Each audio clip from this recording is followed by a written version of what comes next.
Welcome to the Millennial Stoner. I'm Joe Winchell. I am the Millennial Stoner. I gotta get a better tagline. Oh man. As always, at the beginning of the show, I like to thank everybody for watching. I like to also remind everybody that if you want to support the show, you can buy merch from us. You can go to rockgut.shop, and we got hats. I'm wearing the hat. I'm actually wearing the hat. We got one of these hats. We have a new hat that was designed by Chris that we're gonna have up there. And we got holiday specials coming up soon. So if you want to support, you can get one of these cool hoodies with our monkey logo on it, which is just me high as a monkey. High as a monkey should be. High as a monkey. I'm high as a monkey. So pick up some merch if you want to support. But if you don't, maybe your income is putting a strain on your wallet, and you're like, I can't afford no merch, Joe. I'm like, well, I have another way that you can support the page. Go to the YouTube channel, subscribe to the YouTube channel, watch the episodes, comment on the episodes, even if it's something negative, whatever. I don't give a shit. I probably don't like you. But and if it's a positive thing, we love you. You comment on it, man. Thank you so much. But yeah, share the videos, share the reels, subscribe to the Instagram page, subscribe to the Millennial Stoner Facebook page, my Instagram page. Yeah, and that's how you can support. And hit like and share and subscribe and all those buttons. It's going to help out with the algorithm and get us into people's phones, like the government. And as for dates, just some plugs. The biggest show I've got coming up right now is Sticks and Stones Comedy Club. This Friday, it's the After Thanksgiving show. It's November 29th. I'm going to be there with Vishnu Vaka. I don't know what's after that because the teleprompter just turned off. But Pretty sure I saw Kathy Arnold up there. You saw Kathy Arnold up there? I think so. And then it went black as soon as I read her name. I thought like her face just popped up on the. I saw Kathy Arnold. Ah! I saw her in the bathroom. I love mirror. you, Kathy. We love Kathy. But December 7th, I'm also going to be in the Castle on the Delaware in Walton with Mr. Terry McNeely, Mr. Rob White, and I think Rooster, who's a local comic that's down there. So come on down to the Castle in Delaware. Check that out. My guest today is a dude who was on a while ago, and I've been trying to get back on, and I'm terrible at scheduling. Ladies and gentlemen, very funny comedian, Mr. Tom Crescenzo. Thank you very much for having me on. It's good to be back. It has been too long, man. I know. You were a huge stoner last time. Dude. You don't smoke anymore. I actually watched... Which you're like, which is not a problem. No, it's just super gay. It's just, I think less of you now. Yes, I just consider you a subhuman, but that's fine. We can all exist. We can all live lives and be happy. No, but it's funny because I actually watched that old episode again recently because I knew I was coming on. I was like, I wonder what was I really like back then? Because you think you remember, and I watched myself and like, I was out of my mind. And I remember at one point I said like, man, I would never date a girl if she didn't smoke weed or if she wasn't like, now I don't smoke weed and my girlfriend doesn't smoke weed. My girlfriend who I love. So it's just like, things change, man. Time, I'm still the same in a lot of ways, but I was probably like 25 when I went on last time. And now I'm 28. Yeah. Once you start realizing that 30 is around the corner, it's like 30. Yeah. All right. Like you go out, like when you hit 30, it's fun as shit, and then like 31 till about 35 sucks ass. Right. It's like, my back. Things start fucking hurting. Yeah. I mean, I have back problems already, probably because I try to deadlift too much weight. Yeah, all right. That's only because I'm gay. Deadlifting weight of cocks. Deadlifting the weight of a huge black man. Great, we're not even 5 minutes into the episode. Chris already has to edit half of it. Starting off strong. It's good to be back. I literally just got back from Massachusetts this morning. Like I drove right from. We were in the South weekend. I was with Mike Ellison and. The gig was fine. It was not a great gig. It was. And listen, they gave us a place to stay, and it was it was cool. And like it was just like one of those weird crowds. And I did it to myself a little bit because I leaned into some stuff where I'm like, I probably should have done the clean version of that punchline, right? Yeah. The one where that ends with my dad sucking my dick because that. Yeah, you got to be family oriented. Yeah, a little bit. But they were like weird because they would respond to some vulgar stuff. I should have just done crowd work because that was what was working. Yeah. So, but it was it was a nice show, but I had to stay in a shed. That was we were at like an Airbnb, and I was with Ellison, Mike Ellison, friend of the show, great comedian. there was like a downstairs room. There's one bed. And I was like, oh, okay, well, I'll put 2 chairs together or something. I've slept in worse conditions. Right. And we were at the gig, and the guy who owned the B&B was there, and he was just like, oh, you can stay in the shed out back. He's got a furnished shed. You're like, at first I was a little offended. You mean with your victims? Like, yeah, I thought he was like, you're Long Island trash. Why don't you sleep with the lawnmowers? Like, God damn. You're like, well, it's better than the curbside next to the Hicksville train station. Yeah, pretty much. So I was like, all right. He's like, it's furnished. And I go, oh, it's like furnished? He's like, yeah, there's a bed in there. I put a couch in there. I'm like, oh, awesome. And I was like, yeah, I'll crash in there. And then he just kind of, when like somebody overshares sometimes? Yeah, He's just like, yeah, I had to stay in there because I was getting a divorce from my wife, and she accused me of something that I didn't do. And I'm like, why are you? You're really leaning onto this. He kept bringing it up. He's like, yeah, man, and I really made sure that the insulation was good because I had to stay in here because, remember, my wife divorced me because of a bullshit accusation, I might add. It's like, dude. My ex-wife, who is a liar. Who is dishonest, who cannot be trusted in a court of law. Is a bad person who lies. A perjure, if you will. Perjure just starts putting out legal jargon because he went to court. Yeah, right. He just had a court date, so the terms were in his head. She was not liable for... and I am not liable for any lies. Anyway, but he kept bringing it up, and I was like, all right, whatever. And then we were hanging out watching it at the party, which was hilarious because it was Ellison and Butera, and I'm watching it at the party, and I'm fucking I'm drinking a beer. I'm like, this is great. I smoked a huge blunt. I'm like, this is great because I'm a nerd on the road. Like, I mean, The Departed is a great movie to watch. And I was like, we're in Massachusetts. What's The Departed? Dude, the last time I watched it, I was just quick. It was during COVID. I used to watch movies in my backyard. I would carry a TV out, plug it in, and this was back when I was still a fucking fiend, so I would just get baked and wasted. And like, dude, The Departed was amazing. I was like I'd seen the movie, and I was still like shitting my pants on the edge of my seat. I was like, oh, it's great. It's also like a hilarious film. Like every line in it is just like a comedic line. And I love Scorsese's just like in the scene after Matt Damon and his wife the night before they tried to have sex and he couldn't get it up, and she just walks out with a banana and she's stroking it. She's like, "You want to talk about what happened last night?" It's like, Scorsese, you're a fucking asshole. On the nose. He's like, come on. He does that a lot. He does. Yeah, he'll literally be like, "See, this is supposed to be his penis." The whole movie, at the end when the rat walks by, I'm like, we get it. Yeah. Everybody hates that shot. It's it. You could have just left, because if it just ended with that shot without the rat, it would have been fine. Yeah, exactly. It wouldn't have been his greatest work. It's like when a comedian just over-explains a joke on stage, and you're like, we get it, all right? Yeah. Yeah, your stepmom is kind of hot, and she wanted to get stuck in a dryer. We get it. You don't have to go into explicit... Understood. That's all you need. The only time you'd have to explain a joke on stage is if it was super racist and you're trying not to get your ass kicked. It's like, no, what I was trying to say. Tom is speaking from, real experience. Oh, yeah. But, I remember I got into the shed, and we were watching The Departed, and I was with Ellison. John Butera was there, and I was so into the movie. I'm like, this movie's fucking great. I'm just sitting there drinking a beer, and then I realized that I'm sitting in between these two. Both of those motherfuckers are asleep. And we're 90 minutes into this. We're like, well, I'm just gonna watch this until my laptop battery dies because I forgot the charger. So I just sat there, and then I'm like, all right, and I just left them there. Asleep like a grandfather in a chair, just watching the football game on Thanksgiving. Yeah. But it was fine. It was one of those shows where I was like, it wasn't bad, but I was like, I definitely could have done better. It happens, man. Yeah. I mean, I've been doing this shit. Well, I've been doing comedy for 6 years, and I have nights where I'm like, man, I don't gotta worry, I'm fucking killing it, and then I have nights where I guess I'm stupid and I suck at this. The worst is on Friday night I had a great set. Right, I got this fucking Southwick, whatever. Yo, dude, this is easy. I'm a fucking New York comedian. I'm already at Louis C.K. level, Gene. I can do fucking 45 minutes off the dome.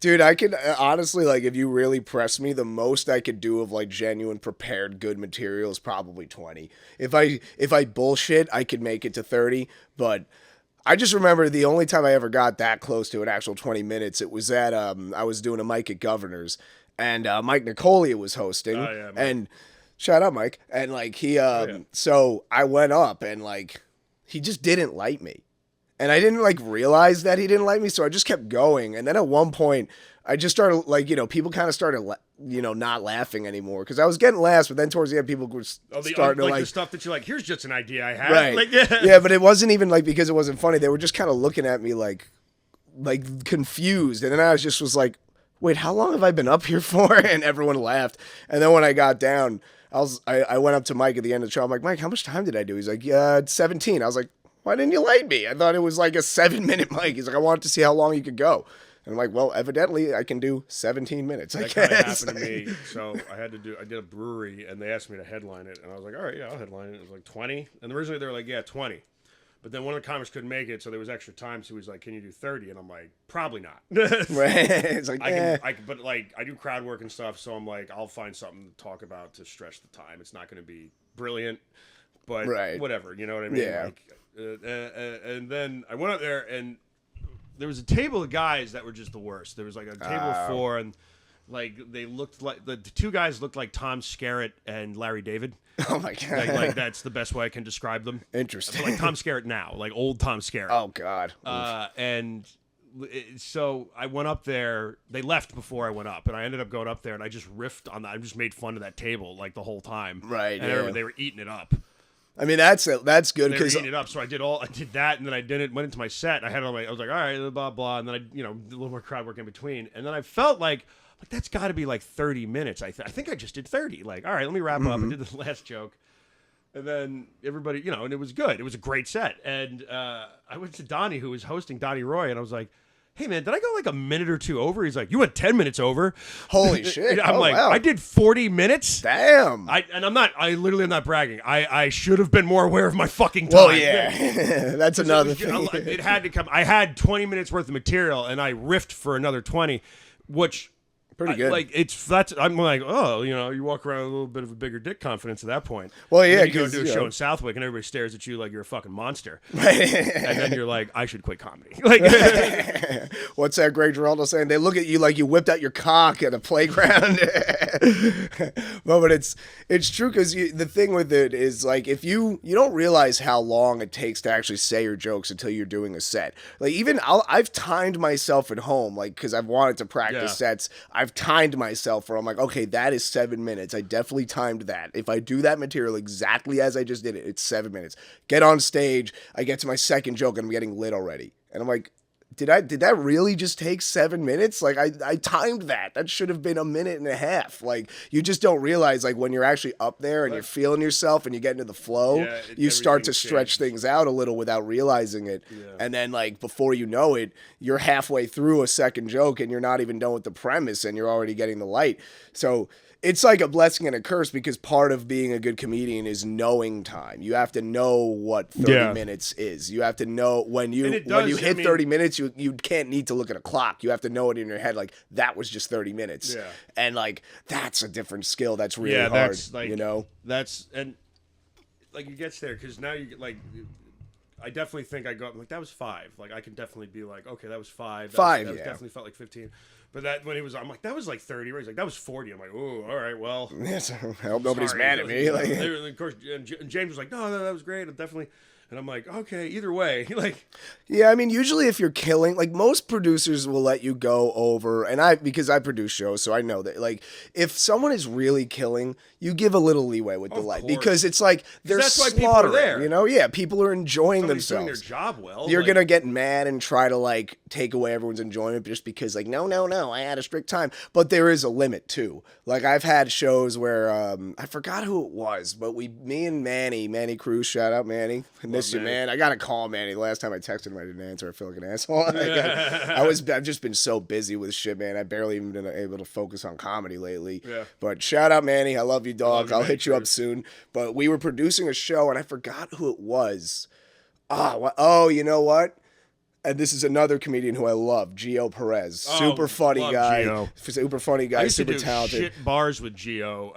It would be like 3 people. Dude, I remember when he still had the hair curls. One of them was always Gio's girl or something like that, or whoever. And I remember just like Gio was cool as shit because he would be like, "You're funny, man. You do that jerk off bit." Dude, Gio is good people, man. Good people, man. He's a great guy, super friendly, super funny dude, cool to hang out with. But we had booked him to host a show in Huntington Station. So Manny had used to kind of have this thing with like this music studio where they would let us do shows in like the basement there, and Gio was the host. And we were going to let him do 15 because he's really good, but we weren't going to light him because we figured like he's the host, like he'll know to like, just kind of stop at some point.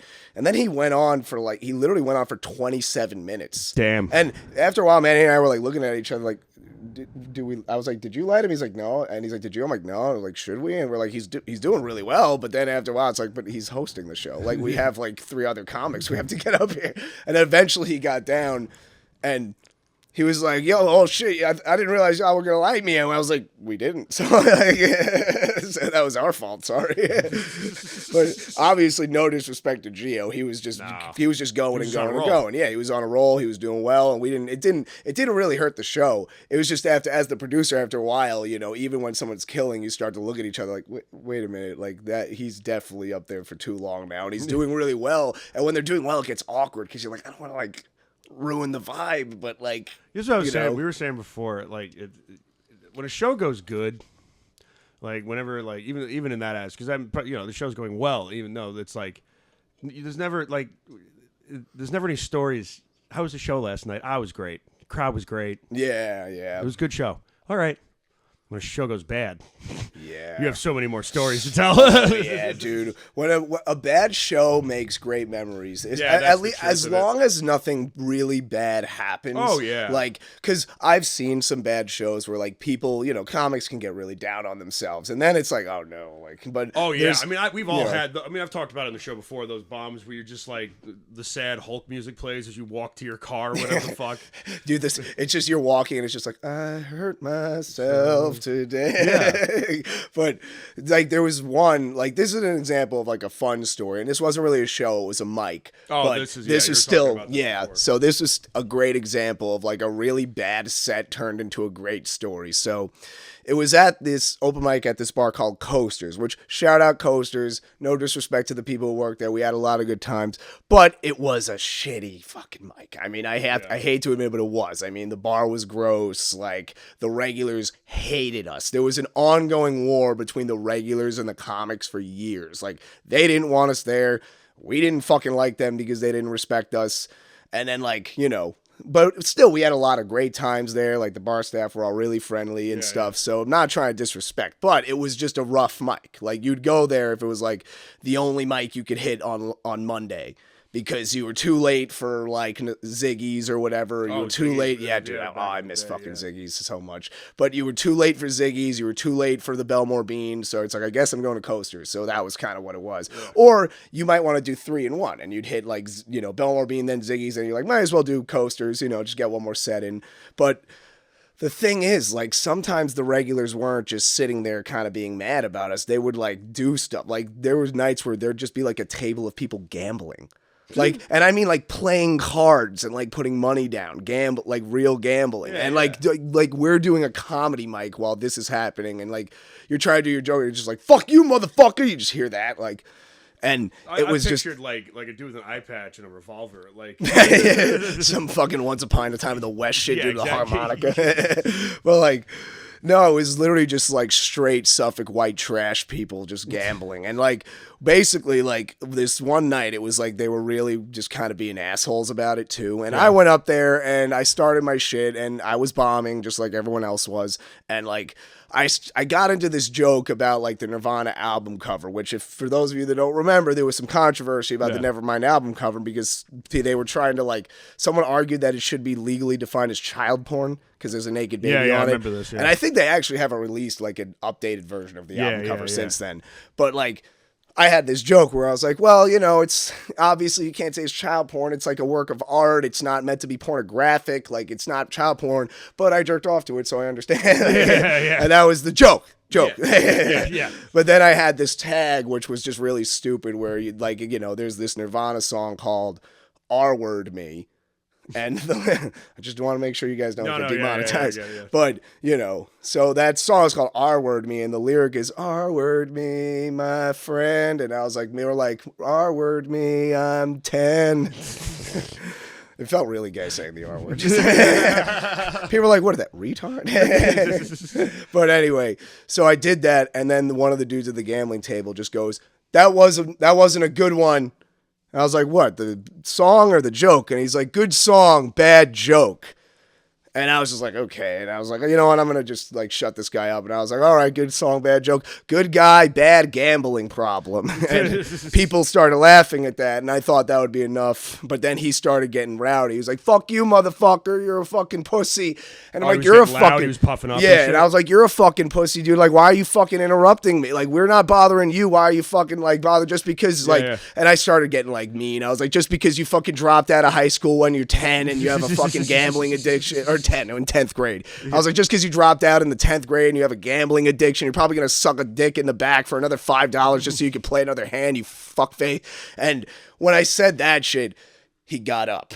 And when someone from the crowd gets all up, of that? You mean it took all of that to get? Yeah, he took a lot. Like he was getting up before you got to the end of that. Well, yeah, I was about halfway through the last sentence when he got out of his chair. And once someone gets up, you're like, uh-oh, like this might. Yeah, so, and I didn't want to back down. And I was, so he's coming up to the mic and he's going, you're being an asshole. And I'm like, dude, you're being a fucking asshole. Like, you're really going to come up here right now? He's like, you are being an asshole. I'm like, dude, it's a fucking joke. Like, it's just take a fucking joke. We're like getting in each other's face. Yeah. And now, like, other people are standing up, like Steve Perillo standing up. Jack Simmons is standing up as if he was going to do anything. Shout out Jack. No disrespect. I love Jack. But he was standing, and then like James Raniolo, God rest his soul, was standing up. Like, it was one of those where it was like, are we about to do like a comedian versus gambling addicts brawl?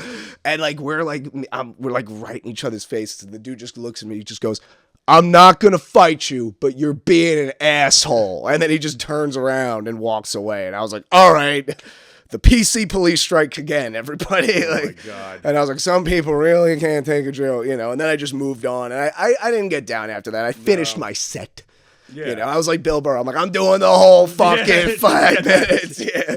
You didn't get famous from it. Yeah, exactly. I didn't get any fucking hype from it. But yeah, so I finished my set, and that was it was fun because it was just like, even though it was bad in the moment, like, it's just remembering that, like, the solidarity of just the Nassau comics standing up ready to back me up if shit really went down. Like, it felt really good. And the funny little epilogue to the story is so one of my you and I are both metalheads. Yeah. One of my favorite bands of all time is Acid Bath. Acid Bath, dude, I love Acid Bath. I got Pat Dunn onto Acid Bath, and shout out Dunn. And they're just such a good band, and they're one of those bands that most people don't know that they even exist. Yeah. Like, most people are not aware that Acid Bath. You have to seek out Acid Bath. You just have to stumble across them or get introduced. Like, you're not just most likely not just gonna find them.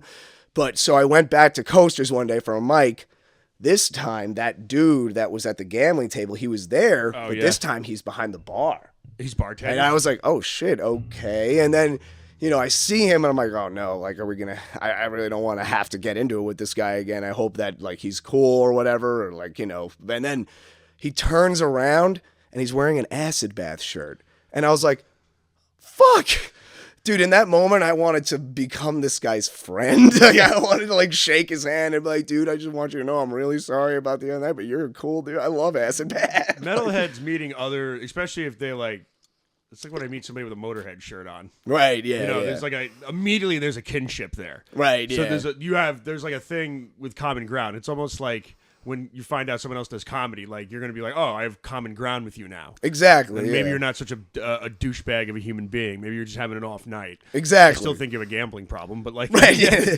Nobody can deny that. But nobody can deny that you probably are a little bit of a piece of shit. Right. But so am I. You're into cool music, and I'm willing to let bygones be bygones. Yeah, exactly. I had that moment. I never did talk to the guy or make up with him, but I just had that moment where I was like, oh fuck, like, where else am I going to meet an Acid Bath fan? True, yeah. So it was just it was a really funny experience. But those are the types of memories that you get out of a bad show. Like, the type of stories that no one else really has, because, I mean, most people are not performers. So the No. craziest story for them is like, yeah, me and my wife got super drunk, and I had to carry her back to the bedroom. You know, when like, a show goes awry, it's like, it's insane. I mean, especially with the mics and everything, because you get so many like randoms.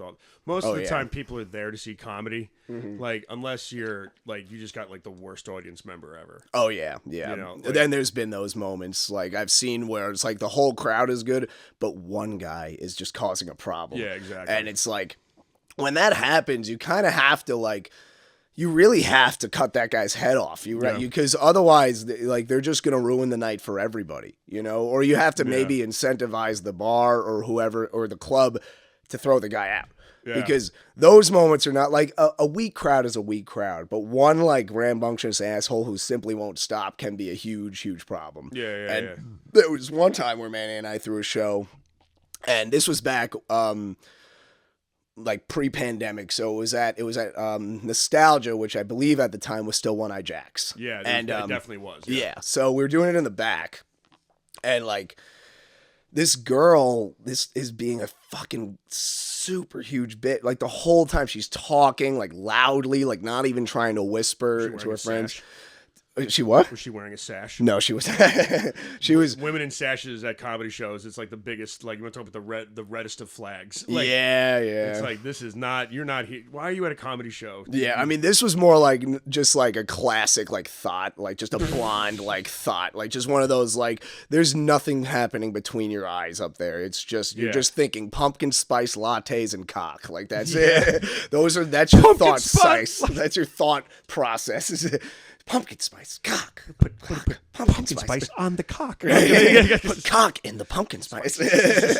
But like, so where are my Uggs? So she's going, and at one point she picks up her phone. So this comedian named Chris Scher, very funny, was on stage, and she picks up the phone and answers a phone call. Like she's in the audience of a show and like it's not in between anybody. Like there's a comedian on stage doing their set, and she's picking up a phone and answering the call. She's not even getting up. She's like, hello, like, and Chris Scher starts like giving it to her, and like they start having a little bit of an interaction. And at one point, Chris just goes, "What do you do, miss, if you don't mind me asking?" And the girl goes, "I'm a teacher." And Chris goes, "You're a teacher?" And she's like, "Yeah." And then Chris goes, "I'm not saying that some schools should get but," and dude, the fucking place exploded. Damn. I was like, yeah, like it was almost worth that girl being that rude just for that to happen. Like just for that moment, which was just so fucking funny. And I give Chris credit for that because that's one of the funniest like heckler burns I've heard from any comedian, including like famous ones. There's I remember there was. We've talked about this on the show before, but there was a show that's become kind of infamous because there was a lot of like Suffolk, Nassau comedians on it at Sticks and Stones, where there was this two drunk ladies. One was definitely drunker than the other, but she was like her birthday. She was like she turned 70. Oh, and just like would not shut the. She tried to get on stage at one point. I had to stop her from getting on stage. It's like, why are you even celebrating your birthday anymore? You're 70. Shit, this is not a good occasion anymore. You're and 1 year closer. They just would not stop talking. But like everybody that was up there was pretty capable, and like I think Jack Adams was on it, but the best line of the night was actually Justin Hartman. Oh, I could see that. He went up there. It was his first time up there, and I've always given him credence to this because he had the best line of the night where, is your birthday? They were talking. He goes, oh, is it? It's your birthday? And they're like, yeah. And they're like, okay, you're drinking tonight? And they're like, woo, we're drinking. And I'm like, all right, I hope you're driving later, too. I told him something, but it's like, and then like I had to sit next to because I was hosting the show. And then when Rob White went up, because Rob was like, don't let him talk. He was getting pissed. And I'm like, I get it. So I had to sit next to these ladies like a fucking vice principal in a fucking lunchroom. Like, oh, wow. And I had to tell them, like, stop talking. They were using the people using talk to text in the middle of the show. Dude, what? It's the fucking worst. Fucking God. Like, how do you have no like, I had to go over there and be like, shut up. Like, you're please be quiet. Like sometimes you have to. You really do have to go up to people and be like, "Hey, can you just please quiet down?" And you feel like you do feel like a little bit of a twat. Yeah, like, right. You're fucking talking. Like I do feel like, excuse me, it's like a lunch aid type. Yeah, of thing. I don't want to do it. This is not, it's But I don't want the show. I care more about the show. You have to because they won't stop. The craziest thing I ever saw was like there was a lady, Jordan Rock, Chris Rock's brother, was hosting for Jordan Rock. Oh, and shit. It was like, shout out Jordan. I know you don't listen to the show, but like, fucking really cool dude, great comedian, nice guy. Like, he's always like, he remembers me every time he's there and everything. And like, he's like, oh, good, you're hosting. This is great. Like, dude, cool guy. Shots at Jameson after the show and everything. Like, Nice. always like a good hang and everything like that. And like, I didn't mean to suck his dick like this. But it was just like, it was just He's he's just a cool guy. He's also hung like a horse. But he was having a great set, and it was like a little bit of a smaller audience, but he was doing great. And like, there's this lady that was just, they have those canned wines there. Right. This lady had like a stack, like a Gandalf size fucking Jesus. as they would say in college. You know what I mean? Yeah. And like, I'm like, this lady's just wine drunk, is a specific kind of drunk. And like, Jordan's getting to the end of it, and he's handling it fine. Like, there's Right. no reason. And she just goes, she's like, can I say something, please? Oh, God. And then he's like, fuck it, come on up. Oh, boy. But he's like, you do know who my brother is, though, right? Like, he's killing. But she just goes up there and she's like, I just want to say, this has been a magical experience, and I all hope that we can give as much energy to someone as talented as Jordan Rock. Everybody should clap right now. Like, verbatim, that's kind of what she said. Oh, my God. And I'm like, this is fucking wild. What the fuck? Wild. A funny postscript to that. And the show finishes, it's fine. And then I'm like, I go to leave the venue, and I'm getting in my car, and I just see that lady, like, sitting, crying on the ground, like, Indian style, like, on just, like, the concrete with her friend. And I'm like, God. Like, Yeah, it's like someone didn't drink enough water. Someone didn't drink enough water, and their boyfriend just broke up with them. Right. Ouch. And they are not dealing with it. And this is the first time they've been out. Like, Maybe it's because when she got up, she mentioned that she would suck Jordan Rock's cock. kind of that's what she was alluding I'm to. not gonna lie, I would suck you off right now. Yeah, exactly. She was like, I'll hock her dick. Like, I would have been like, oh my God, this is it. I'm going to see fucking rockstar dick right now. Right. Dude, I would have been so excited. I would have been like, oh, watch this girl suck Jordan Rock's Yeah, right. dick. Like, do it. It was fucking amazing. Like, I'm a comedian. Dude, Like, that would be the greatest story that ever. then I watched him get blown in the fucking... I watched the dude get blown live on stage, and it was Jordan Rock. Dude, his features this great guy by the name of Ben DeMarco, who's another super cool cat. He's in the city all the time. Opened actually when Soda recorded his special. I think he was the feature for that. Oh shit! Yeah, he's damn. All right, a great dude, funny comedian. As shout out Ben. But he was telling me a story. Like, this is a secondhand story, but he showed me a video of a dude when he was doing a show out in like Ohio or some shit. He was doing a show. Something happened with some dude. The dude went out the front door, came in through the back door of the stage, and while Ben was, he showed me the video to this. right.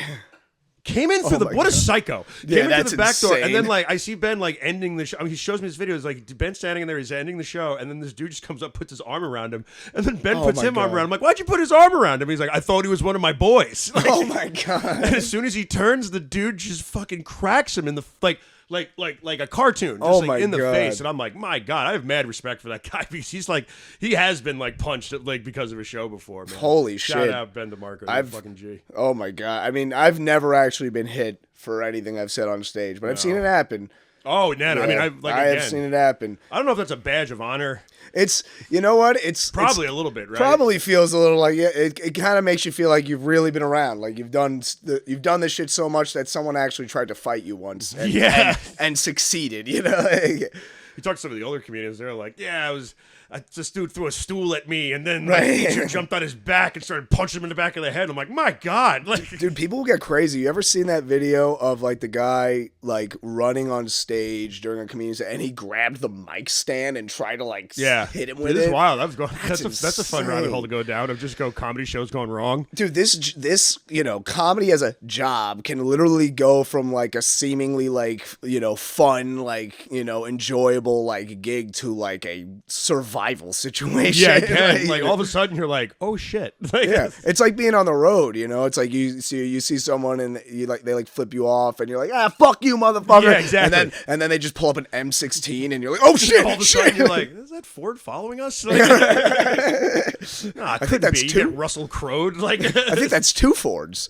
Oh, and they all have tinted windows. oh God. Okay, I should find an exit. It's like, roll them up. Like, roll them up. Is that the God. fucking Family Guy Chevy Chase? Yeah. Roll them up. I remember that. Oh, my man, God. dude. Like, but yeah, no, I've never. And there's been some situations where I'm like, sometimes I've thought a situation is going to be bad, and then it just didn't. Like, I was, again, doing a show in fucking Pennsylvania. I was with Mr. Terrence McNeely and Rob White, actually, too. And there was a dude, did the show at this place called the Schoolhouse, and there was like an upstairs venue, and there was a dude who was getting hammered at the bar beforehand. Like, hammered at the bar. Fuck. And then he just gets up there, like, he sits in the audience, we're like, and he's like yelling and shit. He's got like 4 Bud Lights in front of him. He had like 8 more downstairs, just getting hammered. Oh, my God. Hammer fisted, right? Right. And like, no, I kid you not, I'm hosting the show. 2 minutes into it, he's out like a fucking light.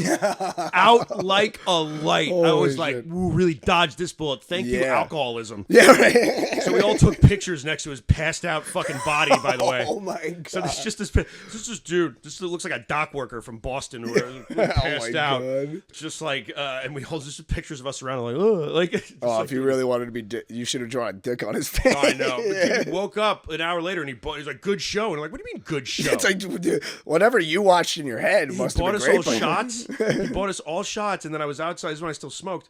I was outside smoking a cigarette, and that dude goes out, goes behind the trash can, gets a bottle of rum, swigs the bottle of rum, goes, blah, and then goes back inside the bar to continue drinking. Jesus. Like, but I'm like, that's a level of alcoholism that I'm just like, ooh. I mean, don't get me wrong though. Makes you feel good about your life choices. I have done that in college. Yeah, in college. In college, though. It's college. Like you're at a party. You're just like, I doubt you're hiding a bottle of creme de menthe in your fucking trunk right now. Well, what? Who told you? What? No, but keep the buzz going throughout the day. Man, you just gotta get by somehow. So not like a little moonshine before work. Oh my God. But it's like when at that age, because you're partying, you're like, oh, I gotta go yak. You go in the woods, you yak. Yeah, you're like, you want to see, and then you're like, all right, where's the liquor? Right after that. But then once you get to an age, it's like, dude, if you can puke and still go drink, like, you might have to go to the hospital. The boot and rally thing is great when you're fucking in your 20s. Yeah, but once you get to that age, you're like fucking Frank Gallagher from Shameless. Like, Pretty much. Dude, which I've been watching that show with Alyssa, and that show, I love it, but those people fucking drive me crazy, because it's that's like, the point of the show. Yeah, because every decision, you're like, why? Like, why are you why? You're stupid. That's Stop. like a lot of shows. You're people are, because we like watching stupid people. Right, you like with watching people fuck up. Behind it, though. Yeah. Like, that's basically what... But it's weird how, because with Shameless, it's so different, because we've all, Breaking Bad, I'm sure you've watched. Oh, of course. And, like, when you watch Breaking Bad, even though Walt is a piece of shit, you root for him while you're watching it. You're like, yeah, dude. Same thing. It's like, get that 500 pounds of meth to the guy. You got it, man. Because you've invested in this character. Yeah, but then when you watch Shameless, it doesn't even, like, even though they're not doing anything they're doing horrible stuff, but they're not doing anything like Walter White level. But still, you're just like, what is wrong with you people? Shameless is one of the few shows that when everybody was watching it, I was watching it most. And this is such a douchebag thing that I have a problem with. This is the whole reason, like, I never got into Game of Thrones. Also, like, when I actually watched it, I'm like, I don't really like this. Right, but, it was such a phenomenon, and I'm like, I just don't care. Like, it's so... Like, you're watching it for the sake of watching it, and I know that's like a douchey thing. Like, I know... No, dude, I'm right there with you. It's I'm the like, same way. I never got into it, so people would ask, it's like... And I get... People, like, The Walking Dead was like that for a little bit. People would get together and have watch parties, and I'm just like, that's so stupid. See, that's a little too much. It's like, it's like, all right, how much do you... I know it's a great show, I'm saying as a man who is obsessed over some TV shows. Oh, for sure, I'm like, I am no better than you, but, like, it's just, like, weird. I'm like, you're going to get, like, it's like, I couldn't hang out with anybody. It's like, well, we're watching Game of Thrones, and I'm like... It's like, all right, I guess I'm just going to get high in my room. All right, whatever. I'll just fucking take bong rips and play fucking Sonic the Hedgehog. Dude, I'm the same way, though, because I did not even watch Breaking Bad until it was on Netflix. My brother tried to get me... late. No, actually, I started watching that from the beginning. A lot of people didn't like the first season. Yeah, the first season is slow, but I was actually... Because what happened was my brother was trying to get me into it for like a year. He's like, dude, just watch Breaking Bad. Just watch it. I'm like, no, I'm not going to watch it. And then one day... Yeah, nothing's worse than someone also nudges you to watch something. Yeah. There's an annoyance to it. Yeah, because it's like, dude, I'll watch it. Maybe I'll watch it. Like, stop trying to get me to watch That's why it. I stopped suggesting fucking shit to my friends. I'll be honest with you. Like, it's just you get to a point, and I'm like, no matter how, like, there's like movie, and like I know 100%. I know you well enough to be like, you will love this movie. Right. I know you're never gonna watch it. That's I dude. know you're never gonna watch it. I've Yeah. suggested, and then like 5 years later, somebody's like, "Oh, I finally watched whatever," and I'm like, "It took you 5 years?" It's like I don't even remember recommending it. Like, Because I am one Yeah. person that'll be like, "Yeah, all right, I'll check this out." You know, but I stopped suggesting it, like TV shows especially, because especially yeah. if something's like a couple seasons deep, you have to like think logically about what you're suggesting to people. Yeah, you're like, commit to this. Make this an activity that you do for like every night for Movie's several a little weeks. bit easier. Like, I'm like, you got to give 2 hours tops. Most of the shit I suggest. You know what I mean? yeah, I mean it's tough because you want to share the things that you think are quality, and you want other people to agree with you. But then it's right. You and I'm the same way. Like people have suggested so much shit to me. I'm like, dude, that sounds dope. I'll check it out, and then nope, it flies away within 5 minutes. It's out of my brain. Like I'm more consistent with it, but like there's still stuff that like I get texts from my friend Dan who's just like, "Have you watched this movie yet?" And I'm like, "No." And he's like, "You've seen every fucking Halloween movie 8 times over, but you can't watch this fucking shit." And I'm like, I'm sorry. Like it's like I gotta watch Halloween H2O again first. It's fucking October. I gotta watch all of them. Like, right, yeah, dude. I stupid mean, horror nerd. it's tough, and it's even the same with anything with music, comedians. Like it's just tough. Music is really and music shouldn't be hard because it's so easy to listen to a new album nowadays. True, yeah. I mean, music is easier because you can put something on in the moment. I could be like, I'll throw a song on right now, and then you can listen to it, and like you might actually like it, Whereas a movie, you can't be like, yeah, dude, it's great. I'll just put it on right now. It's like you might. I never want to watch it with them because then I end up watching the person and then they think I'm a serial killer. Right? Yeah, you want to make sure they're just staring at them like, did you have the same reaction that I did when this person was killed? Right. Dude, there's nothing worse than when you're showing someone a movie and they don't like it. And well, you're watching and you're super invested because you love the movie, and then you turn for a sec to check on them and they're on their phone and you're like, fuck. We have a friend of ours. They hate it. We have a friend of ours that he's got a girlfriend and he showed her. I'm not gonna say his name because I don't want to blow up his spot. But he's like, I showed her Eastbound and Down.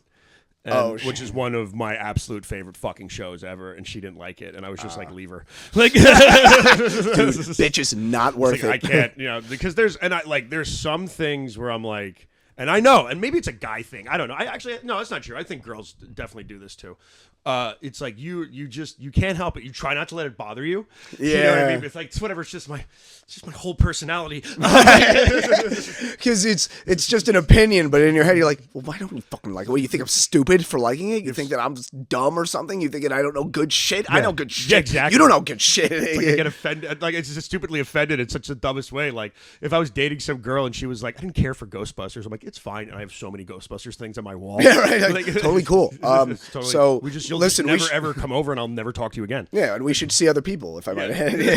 I mean, it's tough though because with my girl, like I love my girl, but we do have different tastes. Yeah, in movies, I think you need that too. Yeah, you do. Like, but we like a lot of the same stuff. Like I've shown her movies where she's like, that was like I showed her Pulp Fiction, and she liked it. Yeah, she liked it, and I was like.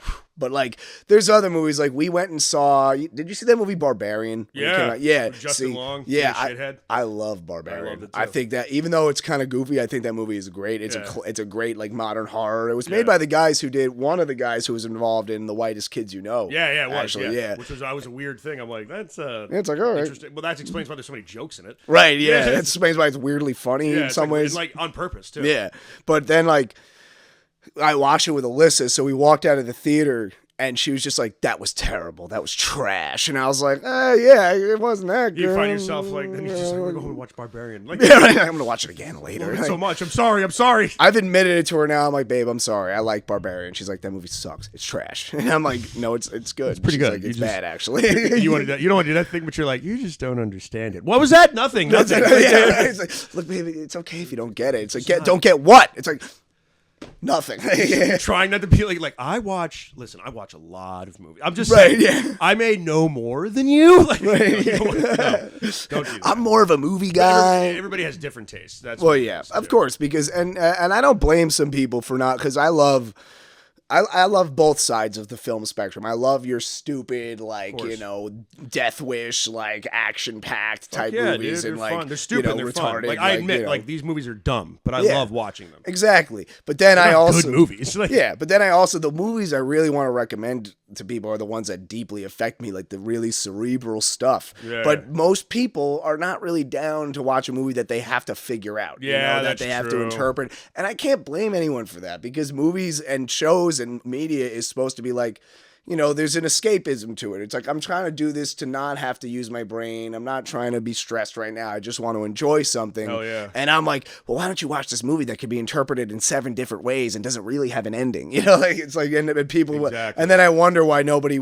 takes my fucking recommendations, Yeah, pretty much. Like, if you're going to recommend Stalker to a Tinder date, you might have to read. Oh, I got a good one for you. The movies that you tell people to Let's watch Stalker. Yes, Stalker. Have you seen Stalker? Just stare at it the whole time. Do you like it the way I do? It's like, do you understand how this reflects the struggle of faith?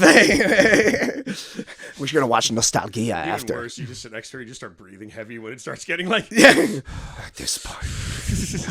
And then there's like one scene that's really beautiful, and you start like crying. God. This part, I just can't. But then there's a reverse of that. Is I've like been shown movies by like a girl I've been dating, and I'm like, I hate this. Yeah, There's been a few. Yeah. There's been a few, and like I'm trying. I can't remember anything specific, but I know I've watched stuff, and I've been like, I don't like this. I'll give you one that to be fair, I didn't hate it, but I did not like it. My ex back in college showed me 10 Things I Hate About You, which was like Heath Ledger's big breakout. And, at that time I was like, all right, Heath Ledger, the Joker, it can't be that bad. And then I watched it, I was like, oh my God. That's like a fucking 90s rom-com. It's one of those movies where... I do like that movie, but I understand... Like, It's I don't like- shove that movie. That's one of my guilty pleasures movies where I'm like, I don't think it's terrible. It has funny No, parts. but some people are like, it's my Bible. Right, yeah, Some it's- people love that movie. Yeah, and I get it. It's definitely, for a movie like that, it's higher quality than some of the bullshit. But it's just It one of also those came movies. out in that like era of like weird like it was like it's like Freddie Prinze Jr. like those like very like it was like the sexy teen comedies. Like, like these people are way too hot to be in high school. Like, you fucking kidding me? Look how fucking gorgeous Heath Ledger is. Look how hot Julia Stiles is. Yeah, like, look at the size of Heath's delts. I'll give you is a this perfect kid supposed to be example. 18? Like, I'll give you a perfect example. You ever seen The Faculty? No. Dude, The Faculty has like one of the weirdest, like, it's got like no high school has ever. It's like Josh Hartnett at his most heartthrobby, you know what I mean? Yeah. And then like the weird goth chick who's hotter than every regular girl in the school, and I'm like, none of these people Hotter actually... than any real goth Yeah, chicks. exactly. And then like Danny Masterson pre-molestation, I guess. Like, Probably not. yeah, he's like a drug dealer. He's been, dude. Danny Masterson's been doing that shit since like 2002. I've watched all those summer catch. No, I've never gone to a high school with a fucking girl that looked like Brittany fucking Murphy in fucking 2001. Yeah, right. That's like there's no one's ever gone. I don't care what like goddess that you like put up in your head from high school, like, oh my god, like Brittany McNeil was the hottest of the hots, and like at that time, but Christy Swanson does not look like she's a high school student. Yeah, and you don't realize it because when I was a little kid, I didn't realize that stuff. Like I would watch movies. Like I remember watching Grease, and I was like, I guess that's just what high schoolers look Yeah, like. they Look 30, like 30-year-olds, and they have 5 o'clock shadows. And but then when you become an adult. And like you actually see like a teenager in like the wild. Yeah, you're like that is a fucking child. Yeah, that's literally a boy. Like that's Skeet Ulrich from Scream. That doesn't look like John Travolta at all. And that's why I appreciated movies like Superbad when they came out because it was just a realistic version of like they actually looked like kids when that movie came out. It was like these look like high schoolers. That's why the movie rules because they just nailed it so hard. Oh yeah, Superbad is really just one of those like it's a time and place kind of movie. You have to be a millennial to really appreciate that movie. I think when they really started to explode, and I know we're going over time right now, but I dude, I knew we would. Every time last time I came on, we went overtime. So, but like, it really started. I can't help it. I love movies. It really started to go downhill when they just started. They did like the sexy teen comedies where it was like Brittany Murphy and Freddie Prinze Jr. Oh my god, and then like like of these like stories about like She's All That, where it was just like these epic things of like, no, I love you, and it's like you're gonna bang some broad in college, you're gonna suck some dude's dick. It's like, dude, this isn't lasting. You're not even 20. Yeah, like, dude, come on. Like, oh, what? You're on the football team. You look at Varsity Blues, and they're just like, I don't want your life. And I'm like, it's probably got benefits at the job that he's offering you right now. Right. Like, it's like, what else are you gonna do? Fucking Dawson's Creek? Like, yeah, dude, I hate. You're not good enough to play in the NFL. I can see. Like, I hate that trope too in like those romantic comedies where it's like they go with like the imperfect dude because it's like, no, but I love him really. It's like, okay, but you're not gonna have retirement. Like, it's like I know you love him, and I'm not saying like, don't chase your dreams. I'm just saying maybe make sure you're financially stable as well. Like, maybe think ahead a little bit. As a broke comedian gives this stupid advice, right? But they really started to go downhill after that. they were like, what more can we do? And they just started making these dance movies. Yeah. Where it was like 14-year-old, like middle school students. And then they were having full choreography at like prom.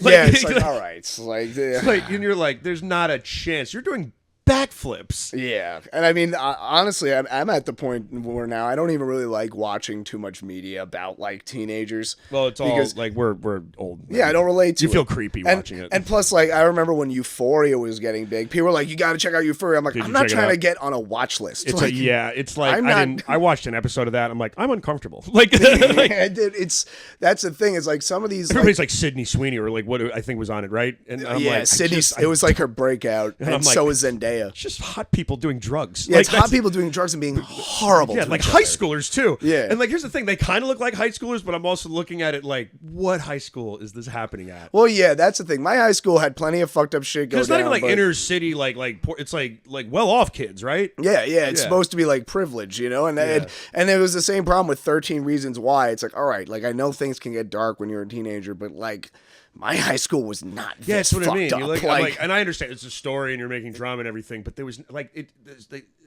if everybody went by how media is, people would come up to me and be like, "So did you solve crimes in high school, like the Archie show?" Like, this is not even close. It's like, what are you talking about? It's like, did you report a gang rape in high school? It's like, no, we didn't have that. Did Michelle Pfeiffer? I'm probably giving him a lot of work. I'm sorry, no. dude. You have to wrap up though. I can talk about this for hours with you. I got you have anything you want to plug, man? Honestly, like I've said earlier, like I've been really busy lately with a lot of life bullshit, and I haven't been able to focus enough on comedy, so I don't have any gigs coming up right now. I'll still always plug Podcast Orange, even though it's you got been a podcast, right? It's been months since Jack and I have even thought about recording, but I still plug it. Like it's still on Spotify. I do want to do a new episode soon, and I want you to be our next guest. We've talked about this extensively, and I'm just a terribly irresponsible person when it comes to scheduling. It took me 5 months to get you back on the show, so no longer than that because we've been doing this podcast for 2 years, so it's been a while, right? Yeah. So, other than that, I'll get something eventually. Follow me at, at Tom.Crescenzo on Instagram. Yeah. And maybe one day, Tom's a funny guy. If he does do shows, follow his Instagram. He'll post his shows on there. Check his stuff out. He's a funny comedian. And maybe one day, possibly, might even put out a fucking rap album on SoundCloud. Oh, yeah, that's right. Yeah. You're Dr. T and the Women. Dr. T and the Women? Yeah, bro. Dude, when you drop the album, you got to come on the show, talk about it. Yeah, we'll play some tracks. I'll spit for you. Yeah, dude, I'm all about it, man. Yeah, man, dude. I mean, that's just like shout out Matt Solomon or Matt the Metal W. guys always end up being like, rap's cool. Like, well, yeah, because once you start smoking weed, like every metalhead, we all go through that middle school phase where like metal is the only good genre of music. Everything else is unanimously shit. And then you get older and someone's like, hey, you want to hit this joint? And then the next thing you know, you're bumping Wu-Tang full volume. Wu-Tang. They're like, let's show you Tribe Called Quest. You're like, this shit's pretty sweet. Yeah, and that's basically what happened with me. And then, Matt Solomon, when he really started picking up with his rap stuff, he, would have me on tracks. And I was like, all right, I'll rap. You got a cool voice for it, too. Yeah, so then I was like, I guess I should make him a name. And I always knew of this movie called Dr. T and the Women by, I think, Robert Altman. Yeah. And, wow, good pull. Which I watched after I decided to name myself Dr. T in the Women. I was like, maybe I should watch this movie, see if it's good. It's actually, and Robert Altman is a legendary director. He's a famous director. It's one of the worst movies I've ever fucking seen. Yeah, it's not one of his best. I'll end the Player. I think The Player is the one with Tim Robbins with him. That's like, I think that's Altman. Yeah. Yeah, he has a lot of great movies, but that one is bad. I got next time you're on here, we'll just do all movies. Oh yeah, we could do a totally movie. Because you have like you look like that, but then you're just like, I was watching a Robert Altman movie the other day. Right. I was watching the worst Robert Altman with Helen Hunt as the supposedly hot chick. What's your thought on Woody Allen's Manhattan? Which I do love. He's a pedophile, but that he shoots Manhattan like no pedophile I've ever seen. Dude, it's like Chinatown. It's like, look, fucking, Roman Polanski, huge piece of shit, pedophile, fuckface, should be burning in hell right now. Great movie. Dude, Chinatown is fire. You can't tell me it's not fire. All right, well, we have to edit that part out. Ladies and gentlemen, my guest has been Tom Crescenzo. Once again, go to the merch shop, rockgut.shop, and check out some of the cool merch, hats, the hoodies. Like, share, and subscribe. Subscribe to the YouTube page. Subscribe to the Facebook page, the Instagram page from Millennial Stoner. Subscribe to my Instagram page, at that Winchell Kid 87. I put all my shows on my story, on the on my on my Instagram, and Chris also posts them on the Millennial Stoner Drive. So like, share, subscribe, comment. Yeah, all right. Thanks for coming down, Tom, and we'll see you guys next week. Thank you for having me, bro. Hell yeah, man.